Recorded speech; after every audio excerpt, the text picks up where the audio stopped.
Hello student, मैं मोहित तोमर आप सभी का पीएसएम सब्जेक्ट लर्निंग चैनल में स्वागत करता हूं।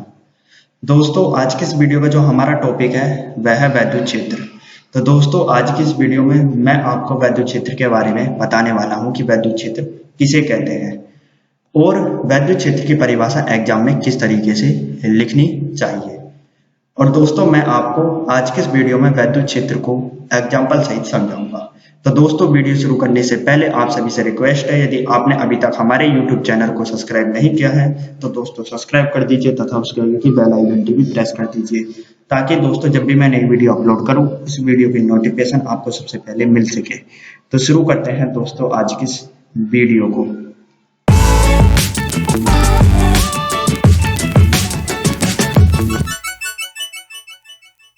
तो दोस्तों, आपको हेडिंग डालनी है वैद्युत क्षेत्र। क्या हेडिंग डालनी है दोस्तों? वैद्युत क्षेत्र। तो दोस्तों, पहले तो आपको यह जानना जरूरी है कि वैद्युत क्षेत्र होता क्या है।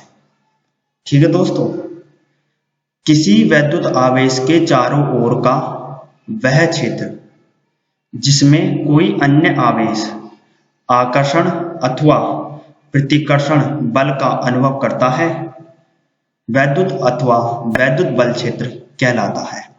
तो दोस्तों, आपको इस परिभाषा में दो चीज समझनी है, दो चीजों के बारे में जानना बहुत जरूरी है। पहला था वैद्युत आवेश और दूसरा आकर्षण अथवा प्रतिकर्षण बल। क्योंकि दोस्तों, जब तक आप वैद्युत आवेश और आकर्षण अथवा प्रतिकर्षण बल के बारे में नहीं जानेंगे तब तक आप वैद्युत क्षेत्र को नहीं समझ सकते। तो दोस्तों, हम पहले वैद्युत आवेश के बारे में जान लेते हैं कि वैद्युत आवेश आखिर होता क्या है। तो दोस्तों, मैं आपको एग्जाम्पल से वैद्युत आवेश को समझाता हूं। दोस्तों, मान लीजिए आपके पास कोई भी पदार्थ है या कोई भी वस्तु है। मान लीजिए दोस्तों मेरे पास कोई पेंसिल है। ठीक है दोस्तों, क्या है? मेरे पास कोई पेंसिल है। अब दोस्तों, इस पेंसिल को मैं सर के बालों से रगड़ता हूं। इस पेंसिल को कहां रगड़ता हूं? सर के बालों से। और रगड़ने के बाद मैं कागज के छोटे छोटे टुकड़े करता हूं। एक कागज लेकर उसके छोटे छोटे टुकड़े करता हूं और उस पेंसिल को कागज के छोटे छोटे टुकड़ों के पास लेकर जाता हूं, उस पेंसिल को जो मैंने सर के बालों से रगड़ी थी। तो जो कागज के छोटे छोटे टुकड़े हैं वो उस पेंसिल से चिपक जाएंगे। क्यों चिपक जाएंगे? क्योंकि दोस्तों, उस पेंसिल को जब मैंने अपने सर के बालों से रगड़ा तो उस पेंसिल के अंदर हल्की वस्तुओं को अपनी ओर आकर्षित करने का गुण उत्पन्न हो गया। क्या हो गया दोस्तों? गुण उत्पन्न हो गया, जिसे हम वैद्युत आवेश कहते हैं। वैद्युत आवेश के अंदर दोस्तों वैद्युत तथा चुंबकीय गुण होता है। क्या होता है दोस्तों? वैद्युत तथा चुंबकीय। वैद्युत इसलिए होता है क्योंकि आवेश के अंदर तरंगें होती हैं, प्लस माइनस आवेश भी होता है और प्लस माइनस आवेश एक वैद्युत की तरह होता है। इसलिए दोस्तों हम कह सकते हैं कि आवेश के अंदर या वैद्युत आवेश के अंदर वैद्युत अथवा चुंबकीय गुण होता है। चुंबकीय इसलिए होता है क्योंकि यह आवेश किसी भी अन्य आवेश को या तो आकर्षित कर सकता है या प्रतिकर्षित कर सकता है। अर्थात आकर्षण बल द्वारा या तो अपनी ओर खींच सकता है या प्रतिकर्षण बल द्वारा अपने से दूर भेज सकता है। ये वैद्युत आवेश। तो दोस्तों, वैद्युत आवेश के अंदर कौन कौन से गुण होते हैं? वैद्युत तथा चुंबकीय, ये दो गुण होते हैं। अब दोस्तों, वैद्युत आवेश जो होता है ये दो प्रकार के होते हैं। कितने प्रकार के होते हैं? दो प्रकार के। पहला तो होता है दोस्तों धनावेश। पहला क्या होता है दोस्तों? धनावेश। मैं यहां लिख देता हूं दोस्तों, पहला होता है धनावेश, जिसे दोस्तों हम प्लस से निरूपित करते हैं। धनावेश को हम प्लस कहते हैं। धनावेश को क्या कहते हैं दोस्तों? प्लस। और दूसरा होता है ऋणावेश। क्या होता है दोस्तों? ऋणावेश। ऋणावेश। ऋणावेश को दोस्तों हम माइनस से निरूपित करते हैं। किससे निरूपित करते हैं? माइनस से। हम माइनस से दिखा सकते हैं ये ऋणावेश है, प्लस को प्लस से हम दिखा सकते हैं कि ये धनावेश है।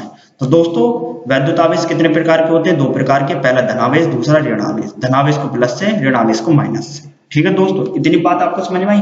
तो दोस्तों, आपको ये तो समझ में आ गया कि वैद्युत आवेश आखिर होता क्या है।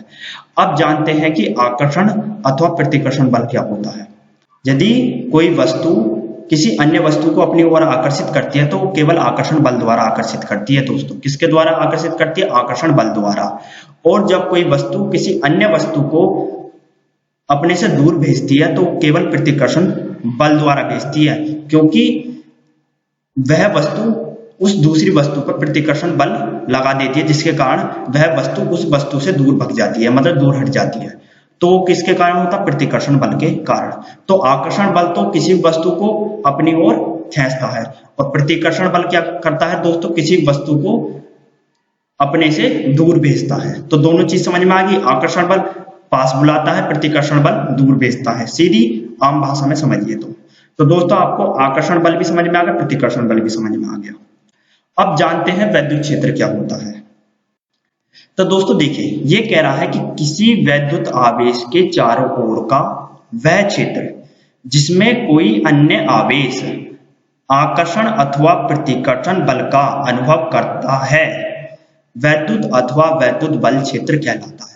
तो दोस्तों आप इस बात को जरा एक एग्जाम्पल के माध्यम से समझिए। किसके माध्यम से समझिए दोस्तों, एक एग्जाम्पल के माध्यम से समझिए। दोस्तों मान लीजिए मेरे पास कोई प्लस आवेश है, मेरे पास क्या है, कोई प्लस आवेश है। अब दोस्तों इस प्लस आवेश की जो ताकत है, जो इसका बल है, वो इस गोले तक है। मतलब इस गोले के अंदर जो भी कोई अन्य आवेश होगा, या तो उस आवेश को यह प्लस आवेश अपने ओर आकर्षण बल द्वारा खींच लेगा, या प्रतिकर्षण बल द्वारा उस आवेश को इस गोले से बाहर निकाल देगा। ठीक है दोस्तों, मान लीजिए मेरे पास कोई अन्य आवेश माइनस है। क्या है दोस्तों, माइनस। अब दोस्तों ये प्लस आवेश क्या करेगा, या तो इस पर अपना आकर्षण बल लगाकर इस माइनस आवेश को अपनी ओर आकर्षित कर लेगा। ठीक है दोस्तों, क्यों, क्योंकि ये जो माइनस आवेश आ रहा है ना, इस प्लस आवेश के क्षेत्र में आ रहा है, इस गोले के अंदर आ रहा है। ठीक है दोस्तों, और इस गोले के अंदर जो भी कोई अन्य आवेश होगा, यह प्लस आवेश उस पर आकर्षण बल लगाकर या अपनी ओर आकर्षित कर लेगा, या प्रतिकर्षण बल लगाकर उस अन्य आवेश को इस क्षेत्र से या इस गोले से बाहर कर देगा। तो दोस्तों या तो ये माइनस इस प्लस आवेश के पास आ जाएगा, या ये प्लस आवेश प्रतिकर्षण बल लगाकर इस माइनस आवेश को इस गोले से बाहर निकाल देगा। क्योंकि इस प्लस आवेश का जो बल है, जो ताकत है, वो इस गोले के तक है। मतलब इस गोले के अंदर जो भी कोई अन्य आवेश होगा, या तो उस पर आकर्षण बल लगाकर यह आवेश अपनी ओर आकर्षित कर लेगा, या प्रतिकर्षण बल लगाकर उस आवेश को इस गोले से बाहर निकाल देगा। ठीक है दोस्तों, ये दो काम होंगे। तो दोस्तों जब कोई आवेश अपने चारों ओर के क्षेत्र में किसी अन्य आवेश पर आकर्षण बल अथवा प्रतिकर्षण बल लगाता है, तो वह दोस्तों वैद्युत क्षेत्र अथवा वैद्युत बल क्षेत्र कहलाता है। तो दोस्तों ये प्लस आवेश का क्या कहलाएगा, वैद्युत क्षेत्र कहलाएगा। क्या कहलाएगा दोस्तों, वैद्युत क्षेत्र कहलाएगा। तो दोस्तों आपको ये बात समझ में आ गई होगी। तो दोस्तों देखिए हमारा दूसरा पॉइंट क्या है, यदि वैद्युत क्षेत्र में रखा आवेश चलने के लिए स्वतंत्र हो तो वह बल की दिशा में चलने लगेगा। तो दोस्तों देखिए दूसरा पॉइंट क्या कह रहा है, दूसरा पॉइंट ये कह रहा है यदि वैद्युत क्षेत्र में जो रखा आवेश है, मान लीजिए यह हमारा वैद्युत क्षेत्र है, इस क्षेत्र में हमारे पास एक प्लस आवेश है, ये वैद्युत क्षेत्र में रखा आवेश है दोस्तों। अब यह आवेश किसी अन्य आवेश पर आकर्षण बल लगाता है या प्रतिकर्षण बल लगाता है, तो यह जो अन्य आवेश है यदि ये स्वतंत्र अवस्था में होगा तो ये उसी दिशा में जाएगा जिस दिशा में ये प्लस आवेश बल लगाएगा। दोस्तों मान लीजिए ये प्लस आवेश आकर्षण बल लगाता है इस माइनस आवेश पर, यह प्लस आवेश आकर्षण बल लगाता है, तो आकर्षण बल कैसे लगेगा दोस्तों, इस तरीके से अपनी ओर आकर्षित करेगा। तो ये माइनस जो आवेश है ये इस दिशा में चलेगा, मतलब आकर्षण बल वाली दिशा में को चलेगा। और बाय चांस यह प्लस आवेश इस माइनस आवेश पर प्रतिकर्षण बल लगाता है, प्रतिकर्षण बल कैसा लगता है, इस तरीके से। तो दोस्तों यह आवेश किस दिशा में जाएगा, ये जो माइनस आवेश है ऊपर की दिशा में जाएगा, मतलब इस गोले से बाहर चला जाएगा।